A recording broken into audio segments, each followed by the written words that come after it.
questions not just about the content of their work, but how they delivered that work. How was the writing process? How did they get published? I know some of you have got books that you want to write, and so you need to know how to do that, right? So take the advice of these mentors as they tell you how they went through that. We'll also talk to the folks in the Disruptive Readers Club, which is one of the newest community groups that we have here at the Faith Community. You think that would have been one of the first ones, right? But I love that we now read together. It has been said, I don't know how true it is, but I'm gonna go ahead and quote it, that you can read without leading, but you can't lead without reading. And so if you want to be equipped to lead in any type of way, reading is the way to do that. And so we're excited to talk to those folks, talk to their motivations. One of the things I'm going to do for every person that steps on the panel this morning is we're going to start off with their TFC story. How did you find this place? How did you discover TFC? How did you come to this community? How did you choose to make this the community that you wanted to engage in? Because we're celebrating 5 years. Yeah, isn't that great? Yeah. This is cool, folks. And we have come a long way in 5 years. When I first came to TFC, we were in the basement of a church around a round table, having Bible, and we didn't actually have a name for it. It wasn't called Bible and Beyond. We were just getting together on Saturdays to discuss a book. We were discussing a book called Emotionally Healthy Spirituality by Peter Scazzaro. And I went to the first meeting and I said, this is weird. I am not coming back. And I don't know what happened. I went back to the next week and I said it was weird again and said I'm not coming back. But I just kept on coming back because it was question based. You know, it was inquiry driven. We were asking questions. The pastor wasn't the source of knowledge in the community. And so I got to add my voice and I got to listen to the voices at the table. And I realized that I learned not just from what the pastor said, from what the people said. And we had an enriching experience because everybody was able to contribute. And that's why I kept coming back, because everybody can contribute. And that's what makes TFC so special to me, because it's a place where everybody can contribute. Everybody can be a part of this ministry. Your voice is valuable. We want to hear your thoughts. We want to hear your ideas, right? Which is flipping the script on how church normally functions, right? Normally there is a leader up at the top of this hierarchy, and that leader is the dispenser of all the information. They dispense the theology, right? But we've discovered that's not how church is supposed to be, right? You are just as valuable as the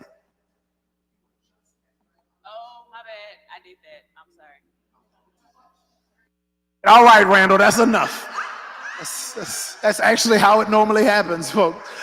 Okay. The only difference is most of the time I can't hear myself, you know? So, but you are just as valuable as the pastor's voice. You're just as valuable as the leader's voice. You're just as valuable as the deacon's voice. Without you, the community would cease to exist. And that is why I love TFC so much.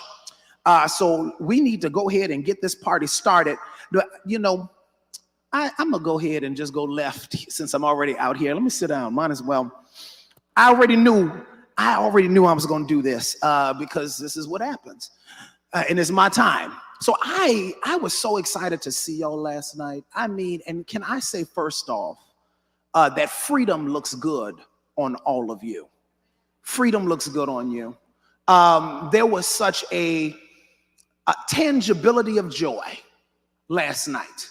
And you could feel it, right? You could feel the excitement. You could feel the joy coming from each and every one of you as all we did was meet and greet. We had some food together. We said hello. We saw the faces that we only see on screens. And you could tell that we enjoyed that experience. And so last night I was wrestling because I kept thinking about the fact that all of us come from different contexts, different churches, different contexts, and some of those contexts are not healthy contexts, right? Some of us have dealt with some seriously toxic theology, right? And I know that when you get back to where you came from, that tangibility of joy will not be as expressive because of the context in which you came from, right? And the contexts are weird because sometimes you can't divorce yourself from them, right? As much as you try,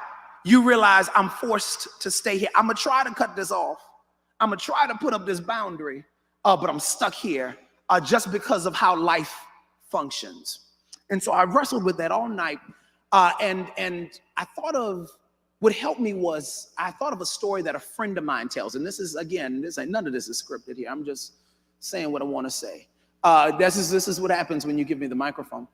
I thought about a story that a friend of mine tells. It's a true story that I am borrowing. I'm not going to give him credit for it. It's mine now. And so you could Google him, but it's mine.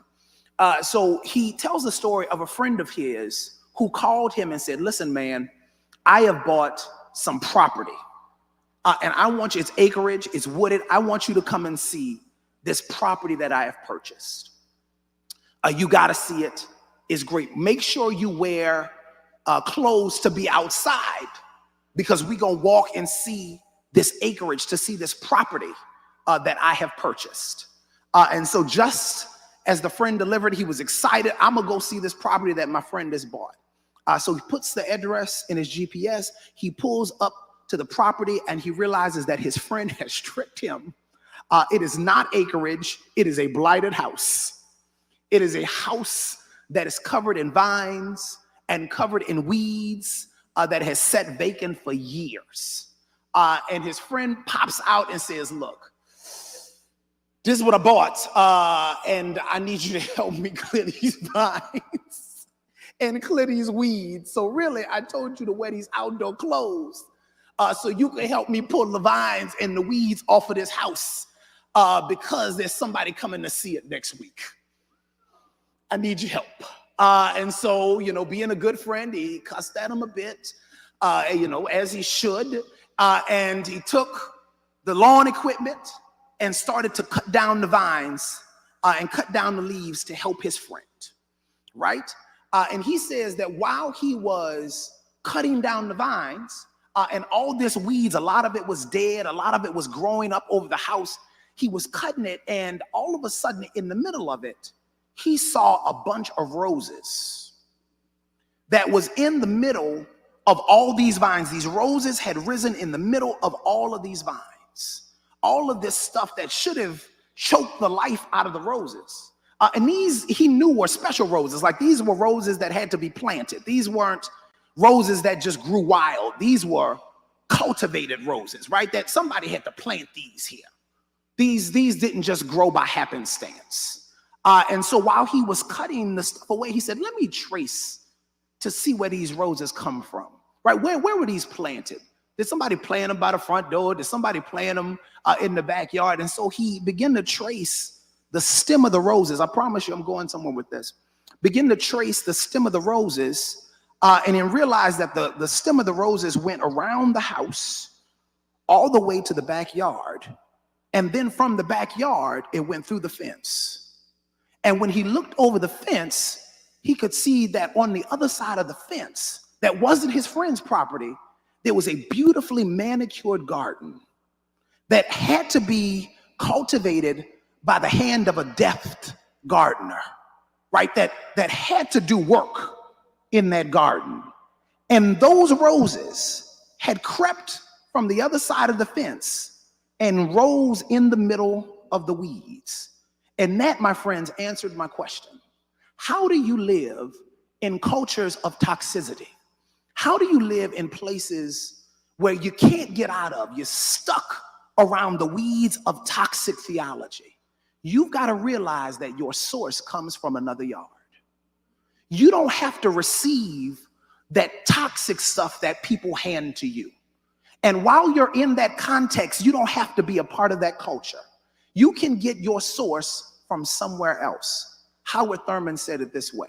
He said, there is strength outside of your strength that gives strength to your strength. In other words, I don't have to accept what's been handed to me.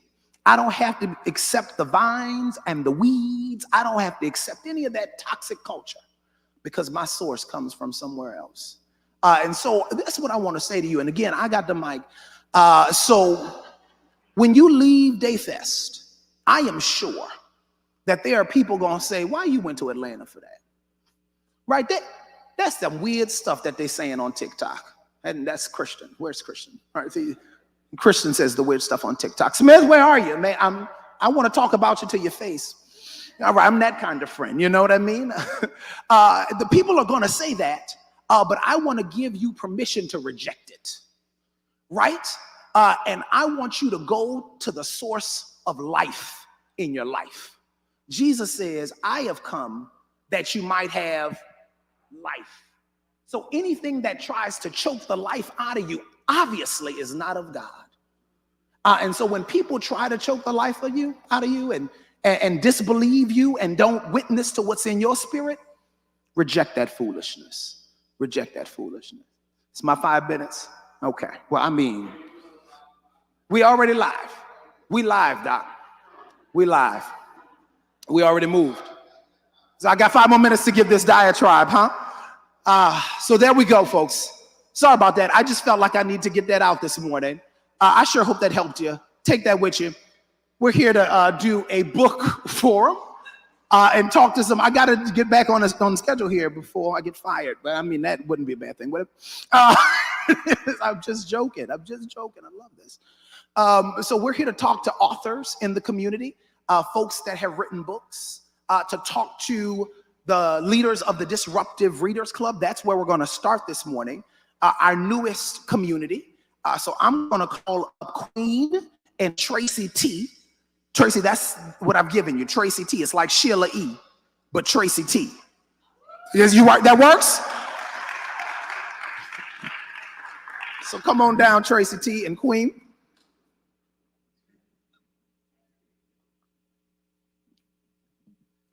Come on down, y'all. It's good to see y'all this morning. It's good to be here. I am so excited. Now, first tell me where y'all from. Where'd you come from? How'd you get to Atlanta first? So I'm from Houston, Texas. Okay. You flew in? I flew in because right. I don't do road trips. Yeah. You got 4 hours in the car, and then I'll meet you there on the plane. Well, welcome all the way from Houston, Texas. Thank you. H-Town Boogie. I like it. All right. I don't know if they say that anymore. I never heard that. They never said that. I made that up. I mean, maybe it'll catch on, you think? Maybe. Okay, we try it. Try it when you go back to Houston, see what they say. You got to shimmy. Yeah, with H-Town Boogie, right? H-Town Hey. Tracy T, tell us where you come from.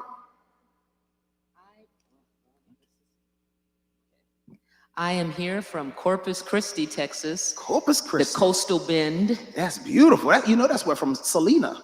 Oh, yes. Is from. I know. Selena Auditorium, Selena statues. That's it. Bitty, bitty, bitty, bum, bum. Yep, right? Come on.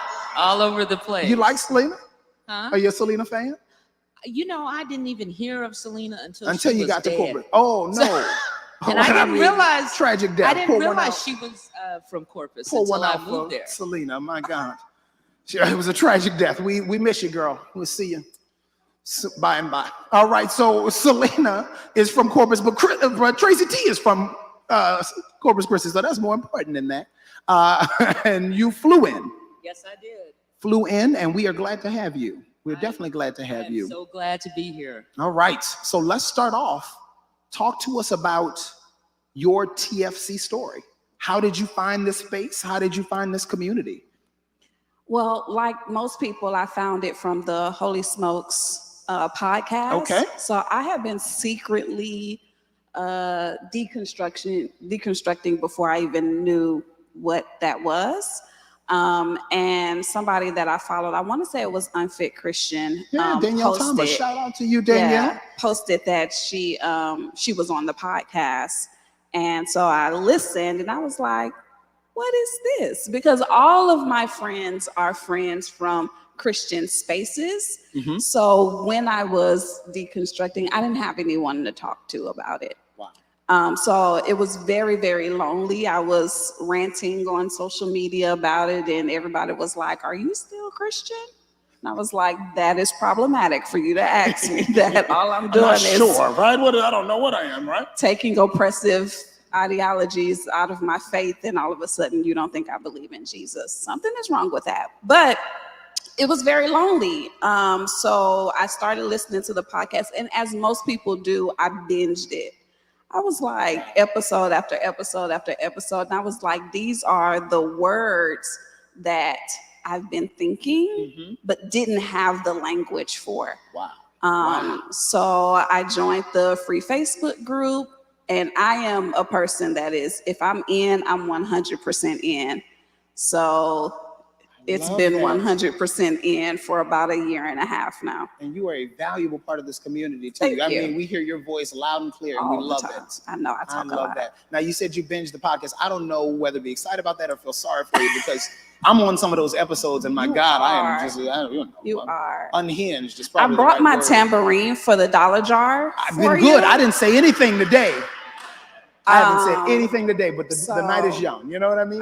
For you too, Tracy, because Tracy gets the dollar jar in our DRC meetings as well. I'm looking forward. This is going to be your money today, Tracy. I have worked on using one syllable words all day long. Am I right? That's it. I'm not going to be multisyllabic in any way. Wait a minute. What? No, what? That was just who? No, that don't count. Syllabic. That don't count. Syllables. Multi and syllables. That didn't count, right? Did that count? Somebody take. That didn't count. That didn't count. Multi-syllables. There's a bunch of syllables. That's what it means. I defined it.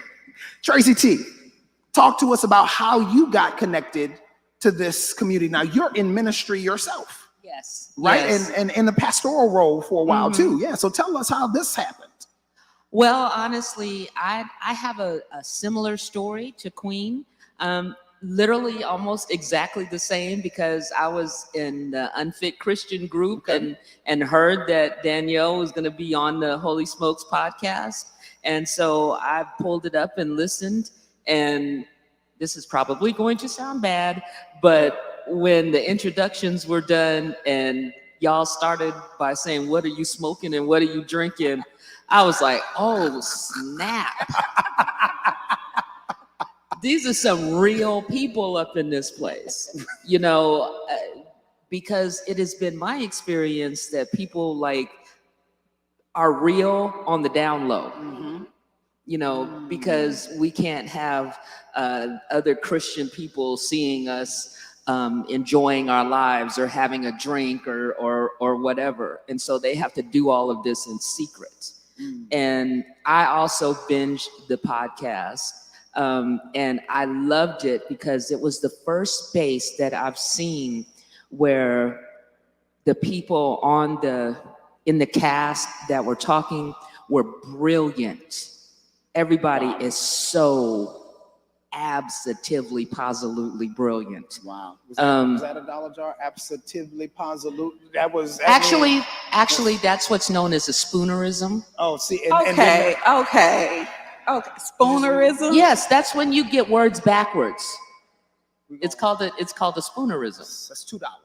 No. That's $2. No, man. $2. Okay, I appreciate the definition. I am your staunchest defender, and you're gonna turn on me like that. Listen, this is my chance. I don't get to do this often. All right, $2 it is. But the main reason is, like you said, Queen, I had feelings that I did not have language for. And I was not able to talk to anybody about it. And it was especially painful for me being the pastor of not one, but two different churches, where I was instinctively preaching sermons about marginalized people. Yeah. And I was getting all of this pushback because nobody wants to hear about that. Wow. They want to come in and have their pseudo-scriptural self-help messages. Come on now. And then, go to lunch. You're good. Just keep on going. If you just keep on talking, they'll forget about it. That's one of my tips. Okay, if you just keep on going. I'm finished. I love that, right? So both of you came in through Holy Smokes. So it became a part of this community, became contributing voices to this community, but then decided to take the next step and lead in this community. Now, that's my next question. Why leadership? Why say, hey, I think there's a void here? Why contribute on that level? Yeah, in the one of the groups. It may have been Holy Smokes or the Fellowship. I am very, very interested in theology. If you didn't have to write papers, I would probably go to seminary. You do. You write a lot of them. Well, I'm not going to be there. Yeah. I'm waiting for the Myron's masterclass. Oh, no. Oh, God. Then we're going to be waiting for a long time. Because Myron has got to master the class. So you understand? Like, I don't know what to tell you. So I'm very, very fascinated with theology, and I learned about James Cone and wanted to learn about Black liberation theology. So I bought a few books and I started to read it, and I was like, this is heavy. I can't read this by myself. So I posted in one of the groups, has anybody read this? Would anybody like to read in community? And Bishop TikTok is what I call him now. Christian reached out and said, hey, why don't we start a book club? That's something that people have been asking for. And at first I was like, so am you asking me to lead the book club? Because like I said, I am all in on a lot of things. So the last church I left, I was serving all the time, there all the time, doing all the things. And I didn't want to put myself back in that position. But, I talked to Christian and we talked about it and I prayed about it. And, me and Tracy met and we just figured that it's reading in community. It doesn't have to be this big extravagant thing. Let's just read in community. And that's how we got here. I love that, right? This idea, just lower the stakes. Yes. Right? It's not all of that. It's this. Yeah. We're just reading in community. I love that. Now, Tracy, how did you come along and say, oh, I want to be a part of this too? I want to help lead this group. Well, truly, I was not thinking about leading. Okay. This is the first space that I've experienced, like you were talking about in your story about joy. Yeah. This is the first space that I've been in where I was so excited that I was like, they are listening to me. They hear me. They're like, hey, Tracy, it's good to see you. I love it because, like you were saying, it's not a grass tops experience. It's a grassroots I love that experience. Yes. And so everybody here is welcomed and loved and validated. And it has just brought so much joy to my heart to be able to participate in that. And in terms of a book club, I've been wanting to be in a book club for a long, long time. I've tried to start them elsewhere. I remember being in another church where I was asked to lead a book club, but then they were trying to tell me that they wanted me to just have like some Beth Moore readings or something, and nothing against Beth Moore. Shout out to you, Beth. I'm sorry. I'm like, we taking shots at Beth. Oh Lord. And then I messed up. The Southern Baptist men have done enough of that, so we're not gonna take shots at you tonight. Yeah. We're going. Well, and then it was like, what are you gonna name the book club? And I said, well, how about the Bibliophiles? What does that mean? That's $4. Myron is really excited to give you dollars. He is. Normally the tables are flipped, folks. He is just like really just putting me on Front Street right now. All right, Tracy. I'm hurt, man. I'm really hurt. You see how I feel on the podcast, but right? I thought y'all were friends. I promise you, like when I'm listening to the podcast and I hear you say something, I'm like, oh, Myron, it just rolls off but the it tongue, does. right? That's what it is. Sounds so natural. You don't even know it's happening. It's wonderful because you get in your element and you start talking. Okay. All right. Anyway, reel it back. Sorry. Go ahead. I met with Christian and I talked about the possibility of a book club because I saw all of the different things that were going on, and when we would be reading different books, I said I would love to be able to read in community too, because I'm bad about starting a book and then not finishing it. Who isn't, right? And so not only do I I need accountability, I need community, but like Queen was saying, to lower the stakes, because the last thing that I wanted to do, and we've talked about doing, is turning it into just another obligation. That you have to hurry up and finish reading the book. So that you can show up you to the know, club meeting. and so I don't even really think about it as leading. You know, I really didn't even think about it as a ministry until it was like pointed out to us that it is in fact a ministry. It is, because I mean, I'm just doing what I like to do. I love that. I want to point out two things. I hope y'all caught two things that they said. One, this paradigm of leadership that you all just gave us, that for years we've thought that leadership means being in front, but leadership just means being a part, right? And then the second thing that I think is key, that I mean, I'm taking ahas away from you, is the words of Katie Gannon, who said that you've got to do the work that your soul must have. And that's how you discover this work. You wanted to read. Right. And so ultimately, I think some other people may want to read. And then the people that are attracted to this group, to this ministry, are people who want to read in community. Right.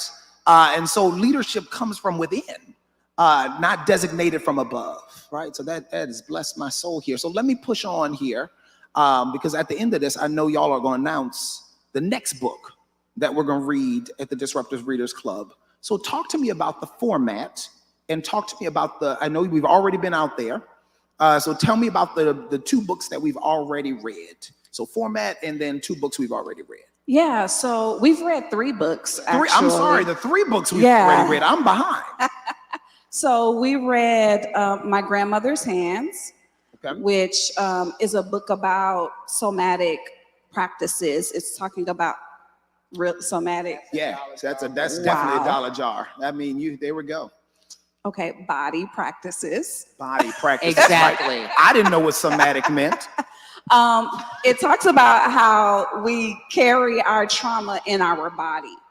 So in order to heal from those things, we have to move our body. When you think about the Black community and think about just church in general, how church looks different for us, it's more of a interactive. It's more, we're moving our body, we're shouting, we're clapping. All of that is processing trauma. So it talks about that, and then it also gives practices for breathing exercises, meditation exercises, things that our ancestors did, rocking. You ever notice that sometimes you're just rocking back and forth? That can be, if you're intentional about it, you can use that as a way to move that trauma out of your body. I'm a yoga teacher, so a part of the DRC, I went live in the yoga, not in the yoga group, in the DRC group, and did some of those practices, and we did them together. And then, so we read fiction and nonfiction. It doesn't all have to be Christian-based or theological-based. Just so happens that all of the books that are coming from me are the nonfiction books, because that's what you kind of drift toward. Yeah, that's what I drift towards. All right.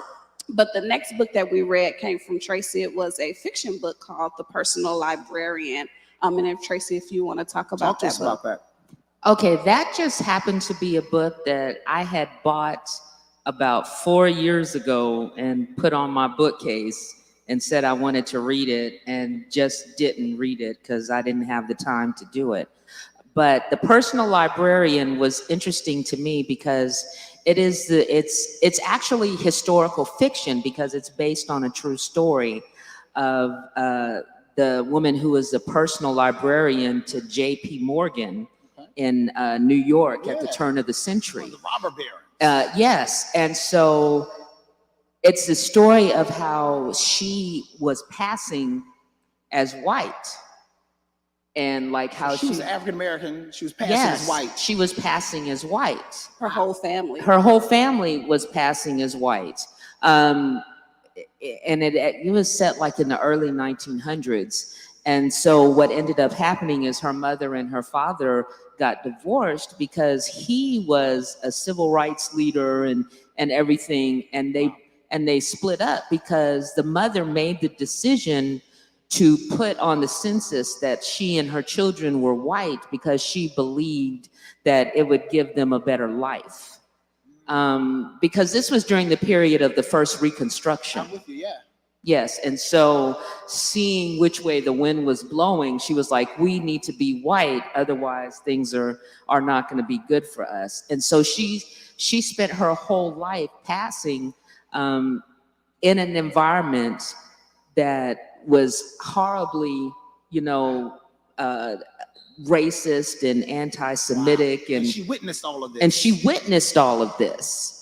And so it was literally like Paul Laurence Dunbar putting on the mask, but really putting on the mask all of the time. And I was really interested in that because, I have, being from Louisiana like you are, I have family that's light, bright, damn near white. You got it. And so, we have had that experience. Yeah, wow.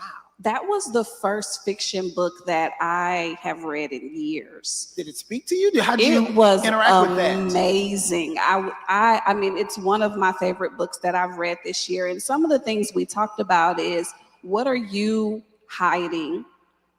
How are you not showing up as your authentic self? Yeah. And if you were to show up as your authentic self, what do you think your life would look like? I mean, she was brilliant, wow. Right? And that had nothing to do with the fact that she was passing as white. So what would life look like if she would have been able to show up for the community as she wanted to? There were times where she wanted to stand in solidarity with, women and with the Black community, but she lived in fear. While she was successful in her life, she constantly lived in fear of someone figuring her out. Of her own identity. Right. So how are we not showing up for ourselves? What is the fear that we're carrying that hinders us from showing up as our authentic self? That's what I took away from that book. And it was even more problematic because the support of her entire family was resting on her shoulders. Like, because so she felt responsible. She felt responsible for all of them, so it's not like she could just say, I'm not going to do this anymore. And, because then it would have been dangerous for the rest of her family. Who knew you could get all that from a nonfiction book? Or, I mean, from a fiction book, right? It was amazing. And then the last book that we just finished reading is God is a Black Woman. Christina Cleveland. Yes. Right. And that just was amazing, and just confirmation that, God is in me and I am in God is really what I took from that. Resonating with an image of the divine, right? That I'm made in the likeness, which is the idea that we look like one another. You know what I mean? Right? I love that. So that was absolutely amazing. So we read a book in a month. We're thinking that that's a little too fast, so we're going to change that. A bit aggressive, we think. All right. And we meet twice a month, and you don't have to have read the book to come. We give out the reading guide to say these are the chapters that we're going to go over in each meeting. But just as we talked about, we relay it to life. So you don't have to have read the book. We try not to give spoilers, right? So that's why we say we're talking about these chapters. So you expect and that. the themes that we see emerge in the chapters, as opposed to spoiling the book. Right. I love that. All right, now let me do two more things. Okay. So one, I want you to announce what's coming up, and then I want to give the folks in the audience, at least one or two of you, an opportunity to ask these folks questions if you have them. So if you've got a question, get ready. Sean Hoffman is going to grab a microphone and let you ask them a question. But if we could get a bit of a drum roll, please. Here it is. The next book for the Disruptive Readers Club is Kindred by Octavia Butler. All right. That's a good one. It is a good one. It is a good book. This is actually one that I have already read, but I'm going to reread it. I bought this at a bookstore in Denver, Colorado several years ago. I had never heard of Octavia Butler. I did not know that there were Black science fiction writers. Is that the genre of this? Is it considered science fiction? Okay. And just as a kind of synopsis, it's about this young woman who ends up going back and forth in time to slavery times. Wow. And This should be interesting. oh, it's actually very, very good. When is our next meeting of the Disruptive Readers Club? That's what we're trying to figure out, Okay. because it was supposed to be Thursday. So it'll be in 2 weeks. Gotcha. So, but we'll make that announcement in the fellowship hall. Yes. And let folks know when to start reading. So we should start reading now. Is that So what I'm go hearing? ahead. Get your book now. Yeah. And it's available via Audible and via physical book. Mm-hmm. All right. So we're going to read Kindred together, and we'll make the announcement about when we are gathering to talk about Kindred in the fellowship hall. So stay tuned for that. And I'm excited about this. Black science fiction. Yeah. Yeah, it's going to be a cool genre to jump into. And I am sure that we're going to have some learning that we take away from it. So let me give the folks in the room an opportunity to ask these folks questions if you have it. So Sean Hoffman has got the mic. Just go ahead and raise your hand. Sean will come to you. Ask anything you like. Pamela Merritt in the back. It's good to see you.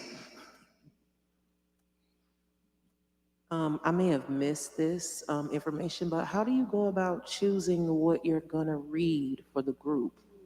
That's a really great question. What's your inspiration for the books? So me and Tracy got together and actually chose the books. We chose books that really we wanted to read. And we chose books that we knew based on the synopsis would have just great things to read in community. Gotcha. But what we do is we allow the community to choose the order that we're reading the books. Gotcha. So the first, I think Tracy calls them like desserts. Literary desserts. So my literary desserts, we will put a poll up in the Disruptors Readers Club Facebook group and allow the community to vote on which book they want to read. So while we chose the books, community picks the So y'all order. made the reading list, and then the way we read it is crowdsourced, if you would. Yeah. I love that. Okay. Any other questions for these folks? All right, folks, listen, we want to see you at the Disruptive Readers Club. So stay tuned for when the next meeting is. It'll be announced in the fellowship hall. They've got their own Facebook group. Yes. Where you find access to the Disruptive Readers Club. Streaming, is that what it is? Give me one of these. Where we find access to the Disruptive Readers Club. And so that allows you to connect, to get into the conversations that they are having. So thank you, ladies. Can we give these ladies a round of applause? Thank you so much. Thank y'all for being here with us. This was good, y'all. Thank y'all. I told you I was gonna be, right? They were nervous. You thought I was gonna give it to you, right? I mean, you do owe us $4. All right. So next up, we're gonna keep on moving. So next up, we're gonna talk to two authors that are in our community that have recently published books. So let's call them up to the front. First is Callie Cawthon-Friels, and you've got a copy of the book. Bring it on up with you. And our friend Melanie D. Ivy. Come on up, Melanie D. Ivy. All right, let's see if we got microphones working here. Test. How are you doing Looks over like there? someone Good might need a morning. battery. Hello. Got some red lights. We need some batteries here, you know. Alma, check your battery. No? Anybody? Nobody? Oh, shucks. You win some, you lose some. Sister Act. Thank you. Somebody got it. I'm related to her. She knows. I do that one all the time. All right. It is. Mine is working. Both of them are working, but they are Can you hear red me? lights. So we will need some batteries at some point. Hi, ladies. Hey. Hello. It's good to see both of you. I'm geeked about this, right? I am geeked about this entire panel, and we've not had a conversation about either one of your books. I don't think you've ever done a public forum with TFC about your book yet, have you? Not officially. It's giving up the ghost here, so help Yeah, we're us trying. out here. Not officially. Okay. But I have incorporated some of the content from the book into some like Bible and Okay. Beyond. But we haven't conversations. talked about it, reclamation as a whole, and the reclamation movement, right? That is, I mean, your book is taken off by a storm, right? Folks are calling you to teach it. You've been across the country sharing information about reclamation. So it's really catching fire And so I am A excited. small fire, but we hope it gets bigger. But that's how big blazes start, right? They always start small. And so we're glad to have you in this community with this work. And we get to preview it and get this information just as well. So I'm glad that you're here. And then Melanie, your book has not even been released yet, right? I know you It's got been some. released. Okay, so tell me more. I just don't have any copies today. All right. Because my shipment has not come in. All right, so that means you didn't sold all the first I shipment. sold the first ones. We love that. Come on, first edition out of print. Yes. Right, and this is your first time sharing in a public forum, especially with TFC, about your work. It actually is, and I didn't realize that until I was talking to Sean. And I was thinking, I actually haven't talked about this in public. My gosh. I've done it on my page, but not in public. So I'm really honored to be here. Well, we are glad that you agreed to do this. So Mel, I'm going to start with you. Okay. Tell me your TFC story. How did you become a part of this community in this space? Well, it goes way back. Way back. In the beginning. Christian, Pam, and I used to go to another church, and we were on the worship team. Mm-hmm. And that's where I met them both. And so I found out about a project that Christian had to do. So I got invited to come to his home to do this Bible study. Yeah. And it was so good, and it made me mad and good at the same time. Okay. I was confused as to why I was drawn to it, because it made me question a lot of things. Yeah. A lot of my traditional, I guess, idiosyncrasies that we learned. That's it. And I was like, Wait, I finally can ask some questions and not feel guilty idiosyncrasies? about it. Yeah. All right. Come on. Woo. Sorry about that. Sorry. That's I was it. trying to find That's something all right. small. Just pay your fee. Well, anyway, long story short, that became something. We were like, he was like, yeah, I finished my project, so we done. No, you're not. We're gonna come back next week, and we're gonna be ready for the next topic. So that turned into, okay, well, I got a chance to be a part of the actual forming of the church by being on that board and getting TFC together and all of that. So it's an honor to have been there from the beginning of this and to see how much it's grown with you guys actually seeing your faces. So this has just been amazing. That's my story. Right. Started in an apartment. In the apartment. And now we're here, right? We here. That is amazing. Thank you for sharing that. Callie, how did you become involved in this community? Yeah, so my wife and I had just moved back from St. Petersburg, Florida. We had been there for a year and a half helping another friend of ours start a church. And church starting is hard, if you all were not aware. Mm-hmm. It had gotten to the point where, like, I was working 4 jobs on top of what I was doing at the church, trying to stay afloat, and that wasn't enough to sustain us. So we were looking for ways to get out of the financial bind that we were in. Wow. And my wife's old boss here in Atlanta reached out to her and offered her old job back at a higher rate, and to offer to pay for the move. And so that was something at the time we just couldn't say no to. All right. So we moved back to Atlanta with nothing in savings and up to our eyeballs in credit card debt that we had accrued just paying the bills and groceries. Oh, wow. And so we took, that was the fall of 2018, like end of July, beginning of August. So we took some time to, get our shit together.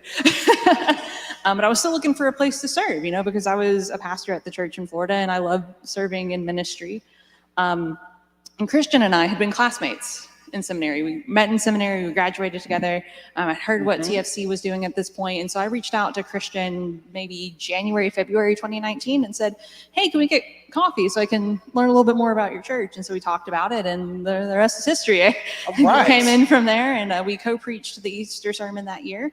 And I got involved in what the church was doing. That started was quite dynamic too. I remember that. Yeah. We tag teamed well. And from there started the Faith and Film Connection group and whatnot, and just have been kind of around since. So. All right. Well, welcome. I'm glad you shared that, right? I'm glad you're part of this community. Now, I want to dive into your book, right? So tell us what Reclamation is. Give us a synopsis of the book. And I'm going to ask you the same thing for your book in a minute, Mel. So get ready. So tell us what Reclamation is and the movement that is caught a fire since you published the book. Awesome. So the full title of the book is a mouthful, but we like to be specific in how we define things, right? So it's Reclamation, a queer pastor's guide to finding spiritual growth in the passages used to harm us, particularly the clobber passages for the queer community. Okay. And so the premise of the book is that over the past several years, there have been so many great Bible scholars and theologians and pastors who have done phenomenal research on the clobber passages, with just a handful of pieces of scripture that get taken out of context to demonize the queer community. But these scholars have done great work to highlight, like, you know what, y'all? Those verses have nothing to do with that. So maybe we should stop hurting the LGBTQ plus community and using this as justification, which is great. And obviously in today's political climate, that's a message that still needs to be spread. Yeah.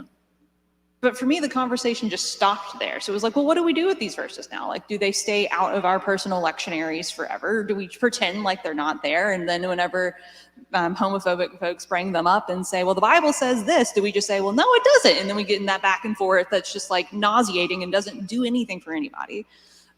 Or is there something more that these verses have to teach us? Like, when we start with the knowledge of what the context was, could they teach us things about being good people of faith? And so ultimately, the book is the answer to that question. It's what I found in my research. And like, you know, this is so weird. Like, people ask me sometimes, like, well, what's one of the verses in scripture that's speaking to you right now? And I'm like, we all gonna think I'm nuts, but Leviticus 18. You know, because like when you get to the context of it, that verse is more about how you honor the dignity of, and humanity in other people than it is about the mechanics of gay sex. And so it's been really life-giving for me to dig into those passages and see like what good can come from this when we like really examine what's going on in the Bible. And it's been amazing to hear how engaging these verses in a different way has changed people's lives. I was at a church in Dallas earlier this year, a cute little Methodist church. They're real fun, real weird, kind of like us. Like getting dinner with their pastoral staff felt like being among TFC folks.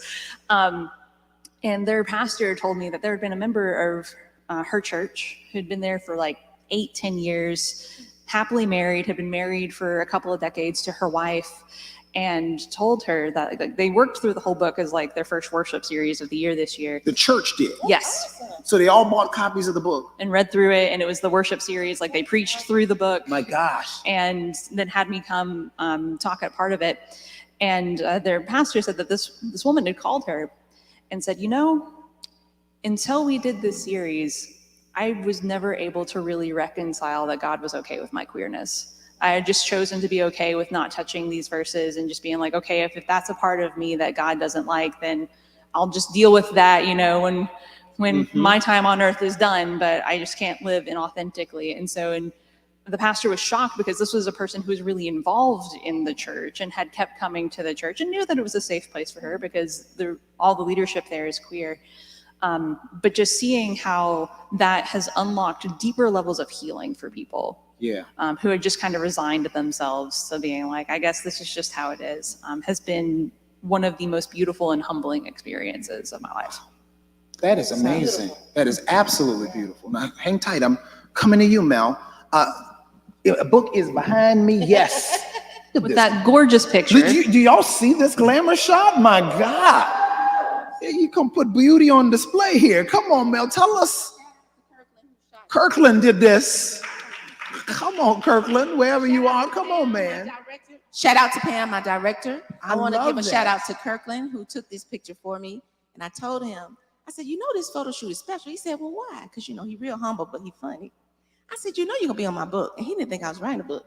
I said, just watch. I'm going to bring it to you. I And love there that. it is. This is beautiful. And Mel, this book is thick. Oh, I'm not This playing. is, oh my word. You got lots of pages in here. I do. So tell us, y'all, we do this with DRC, we're going to need 2 months. Tell us about the book, what's in the book, and your inspiration for writing it. Okay, the name of my book is The Luminescence Life, my memoir of radical love, faith, and triumph over breast cancer. Because it's funny that my line name, I'm a Zeta, and my line name was Luminescence. Oh, there's another Zeta in the room. Yes. Shout out to the Zetas. So, come on. My line name is Luminescence, and I was wondering why I didn't get something like Erratic, you know, these other names. Why my name's so pretty? It was so long that my my paddle got smaller. It got larger than smaller. So I said, I gotta go look this up. But I found out that means light. You emit light. I am light. You're light. We're all light. And so now that I've walked through this, I am living fully as God made me. So that's where the luminescence life came from. I think mine just went out too. Okay, there it is. You go. Hold it close when you talk to. So the book was written about, I decided, when you hear that word cancer, people just fall apart. Rightfully so, if you're in stage 4, the later stages. When I heard that I had cancer, I actually laughed at my. What do you mean I got cancer? I was like, girl, you got the wrong person. How could I have gotten cancer? And so when she saw her with tears in her eyes and I did not have any, I got a little serious. And I was like, okay, well, what is it? And she told me I had triple negative breast cancer, which as a Black woman, a lot of times when we find out we have triple negative breast cancer, is in the latter stages where it's inoperable. It takes over. The special thing about triple negative is you can't pinpoint it. Wow. It's very aggressive and you can't pinpoint it. Whereas you hear HER2, I know y'all hear those commercials on the TV all the time, HER2 negative, positive, all these different types of breast cancer, you can pinpoint them, but you can't pinpoint the one I had. And so I decided, okay, well, I'm a little crazy anyway in my thinking. I'm always going against the water, going uphill. And so I was like, you know what? I'm going to just clean my body out. I'm going to literally clean everything out my system because I know the power of food and I know the power of getting stressed out your life, all that stuff. So I did that for 2 years. But now that I know triple negative is as aggressive as it is, I ended up it started growing. Even though I was cleaning my body out, I had to realize through my walk with cancer that it takes, honestly, regular, I wouldn't say regular, but people who are adults that have cancer, they don't realize it's been simmering and growing for 10 years in your body before it shows up. Given that, I still was going to try my best to clean out my body and give it a chance to heal itself through eating and changing my diet. Again, that triple negative was going crazy. I actually had an outer expression. So that's when I was like, oh, I think I need to marry the two because I'm really big on holistic healing. I have an integrative medical doctor. And I said, well, I'm going to have to go, especially when I found out that it had grown to the point it was in my lymph nodes. I said, oh, we're going to have to do some chemo. Now, do I want to do chemo? No. But I'm also not going to throw away everything I've done for the last 2 years. So what I decided to do was marry the two. I decided I had a dream. I'm real big on praying, being silent, hearing what God is telling me to do. And I was wondering, why would he tell me to do? Because I was really fighting him. I mean, I talked to God just like this. I said, listen, why do you want me to go this holistic way? Don't nobody go this way. I don't know nobody Black and a woman that has gone this way. And he was like, just do it. Just do it. And so he made sure I had the right people. So as I finished with that doctor, she gave me stuff to start the holistic route. Wow. And so that's why I wrote the book, because I know there are other Black women like me who you would never think you would get cancer. But I'm here to say you have to take care of yourself. I didn't know it was going to hit me. Nobody in my family has ever had cancer. But I didn't want another one to feel like they're alone in the walk. I also didn't want another one to know that that's only one way. Traditional medicine is not the only way. I'm proof of that. I did both ways. I did integrative and traditional, and I did majority integrative. So I am proof that you can do it a different way. You don't have to stick with exactly what they say. When your spirit is your truth, which is God, and he will lead you if you let him, and I let him. So that's why I want to write the book, to give people wisdom, show them. I actually get very vulnerable in the book. So you're going to really get to know me in this book. But I felt like that was needed for people to see this is not something to play with, but you're not by yourself in all the things that you're going to feel on your journey, and knowing that everybody's journey is different, but you can learn from mine. And I want to be a source for others when I didn't have one. Oh, that's amazing. Now, you kind of hit on what I want to ask both of you, and that's about the writing process. So you get very vulnerable in your book. And Callie, I mean, there are these letters written by people who are in the Q+ community before every chapter. You get vulnerable in your book, right? As you kind of confront the stuff that's been used to harm you. So talk to me about the writing process. Was it hard? Was it easy? What gave you the courage to get that vulnerable? No, that's a great question. And before I dig into that, I do just want to like hop in and like promo Mel's book here because I finished it this week, and y'all, it's a beautiful story. And just the level of care and vulnerability that Mel shares and sharing her story, it's inspiring. It forces you to think about like the decisions that you're making in your life, about your health, and like holistically, like mind, body, spirit. Like, do yourself a favor and get it and read it and cherish it. So, just wanted to hop in with that. Love that. So with my writing process, I've always had this habit for years of like any class that I'm in or any like season of life, I just reserve like the last couple of pages in my notebook for just random ideas that come into my head like while I'm in class or whatever.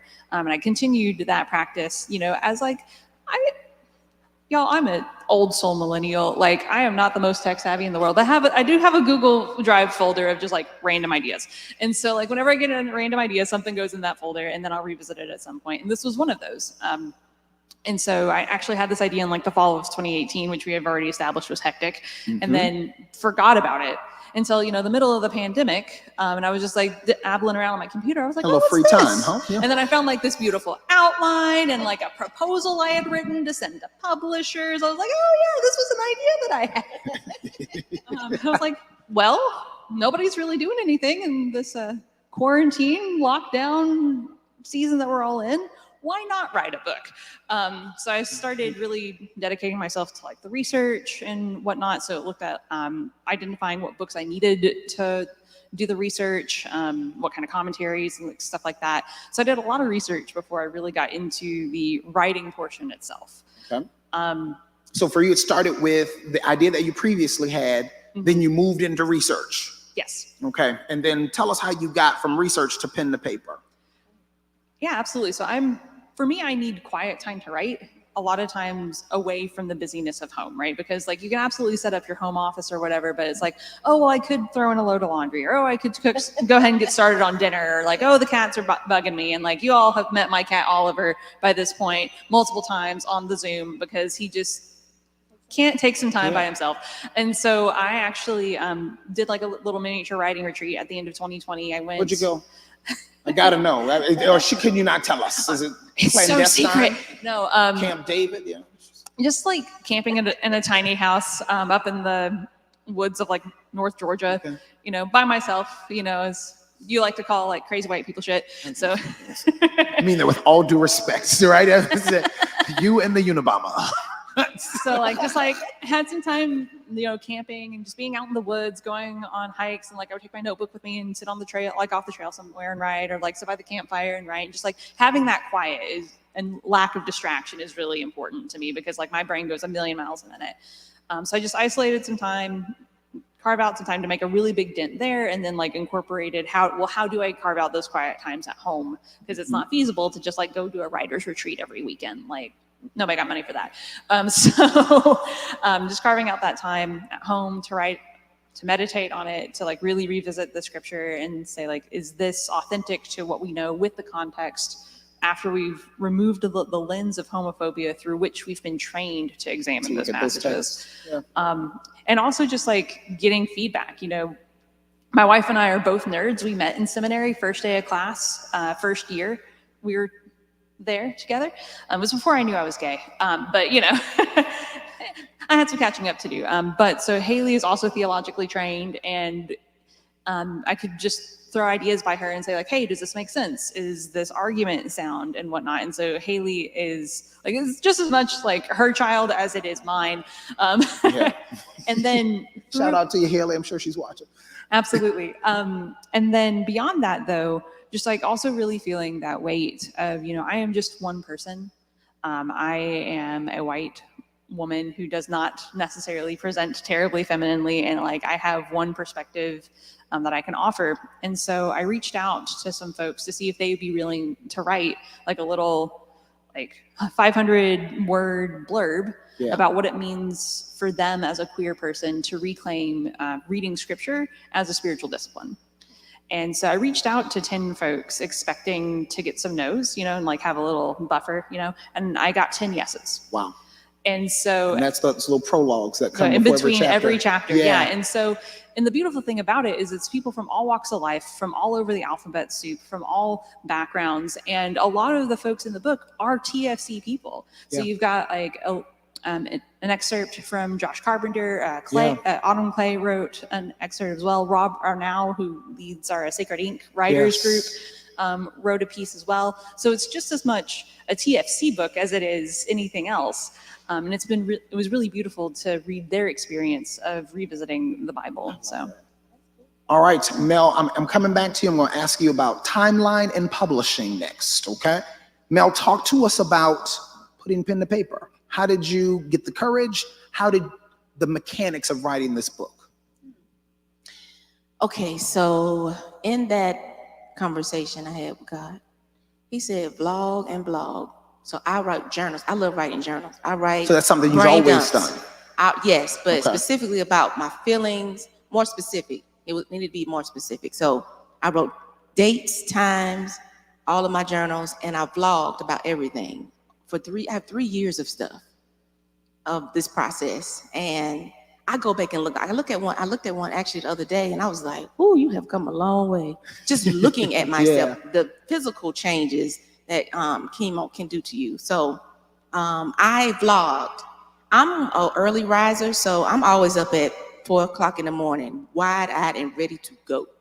Like, I'm excited about it. I'm full of energy. I know everybody looking, honey, that's just you. Yes, That it is is early. just me. But that's me in God's time. So I spend 3 to 4 hours. That's when I wrote. I spend 3 to 4 hours in the morning writing every day. Wow. Every So day. it just And that's turned how you into- started writing this That's book. how I do all books. I have a second book. So this is second book. Okay. But the first, that's how I write. That's the way I've been given to write. Wow.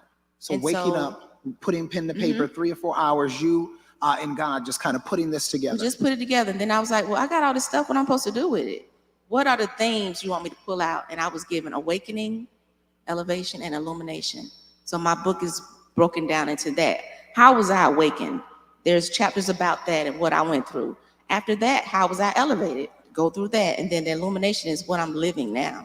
So you start learning what I learned then. So that was what I was given. That's how it's written. I love this, right? So I hope y'all caught, for those who are authors in the community, I hope you caught that, right? That a lot of their wording and work came from what was already a part of their disciplines, which means that this isn't something that you got to say, all right, I'm going to sit down and write a book.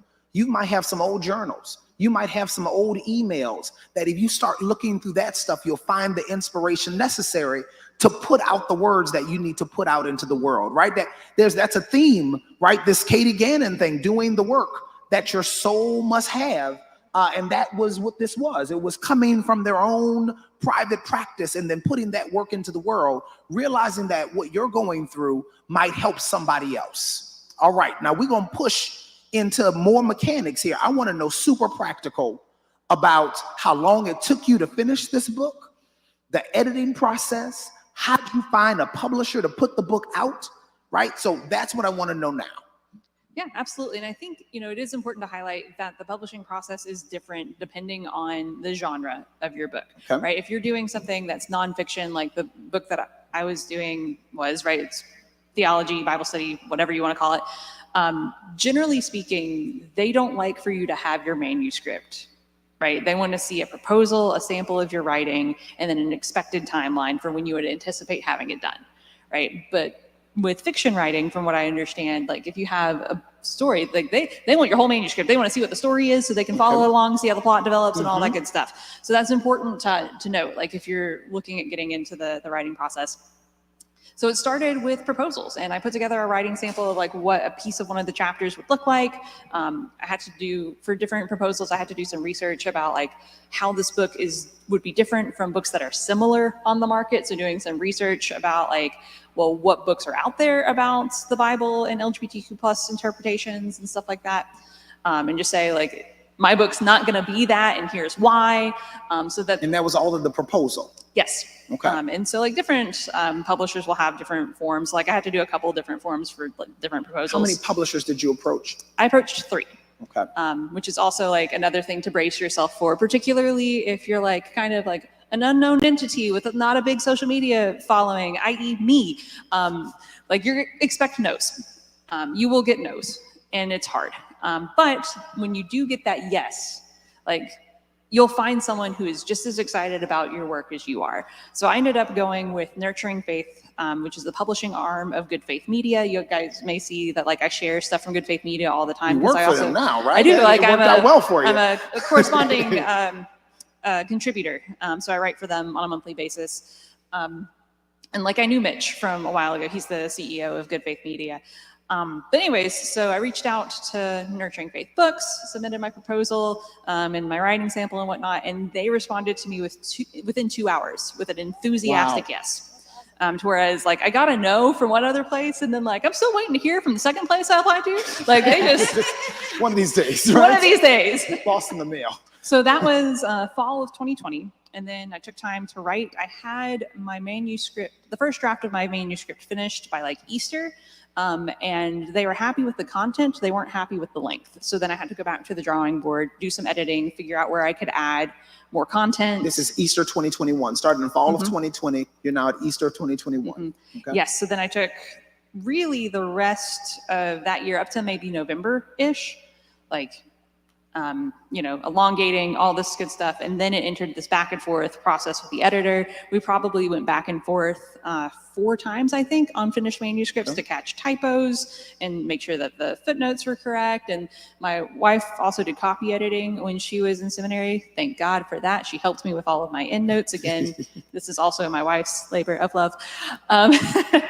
And so that took a couple of months. So that got us to the printers February 2023, February 2022, starting to sell books March 2022.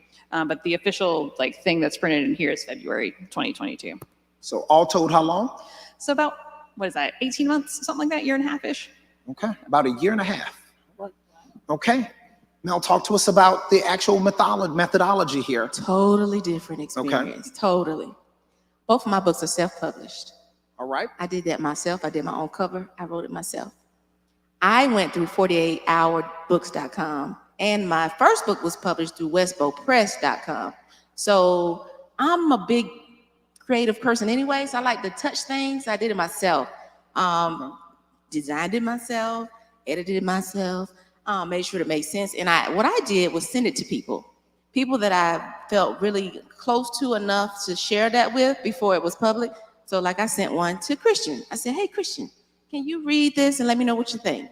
I sent one to my doctor who is known for curing lots of people from cancer. I had her read it, and she did the forward to my book. Wow. So if you ever want to know about the self-publishing way, I can tell you all you want to know. I'm actually thinking about putting together a class, just offer a class for people just come in, and I can tell you everything you need to know to put your own work out. Would y'all want something like that? Oh yeah, there you go. You've got an audience. I would love to do that for people because I know I'm not the only story that needs to be heard. I know everybody has a unique walk, and people can learn from everybody's walk. So mine was a different process. So literally, with me going through the chemo part last year, and let me just send a shout out to TFC. Let me tell you how good y'all in the right place at the right time. It's lots of people in this room that literally walk with me during that chemo time. They sat in the, I'm not gonna cry. It's all right if you do. They came to every chemo session with me. Christian, Mama Tony, Pam, all these people were in the room with me. Well, sometimes we have to be a whole day. It's like a work day. So anytime from 4 hours to 8 hours, they literally, and Callie, she took me to appointments. Like all these people came, he sent me scriptures. Yeah. I mean, every one of these people are genuine people. So I just want to love on them right now. And because y'all got some long shout outs. Y'all didn't know y'all were in my book. Y'all are, every last one of y'all are in my book. And I specifically write something to each one of y'all. How long all told from beginning to end? It took 9 months. 9 months from beginning to end. And that's just me because of my process. Because of your process. And so it took me another month just to pull everything together, but I had written it out, and you're going to get a lot of journals from my actual journal in the book. And I'm really telling you exactly what I was feeling that day. I love that. All right. Also, can I hop in real quick? Go for that. Because I forgot a part of my process. Go and ahead. It'd be remiss of me if I didn't. With my first draft of the book, I did send it to a couple of folks to check the readability of it because I was very adamant about it being an approachable book and not having any dollar jar words.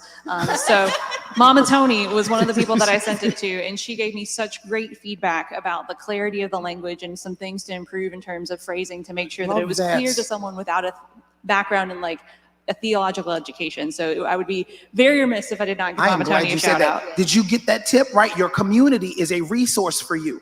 Send the book to the people around you. If they can't read it, nobody will. Okay. So engage your community. So ladies, I want to pause there and I want to give these folks an opportunity to ask you some questions. So let's take some questions for these ladies. Who would like to ask them a question? Right over here, Selenia.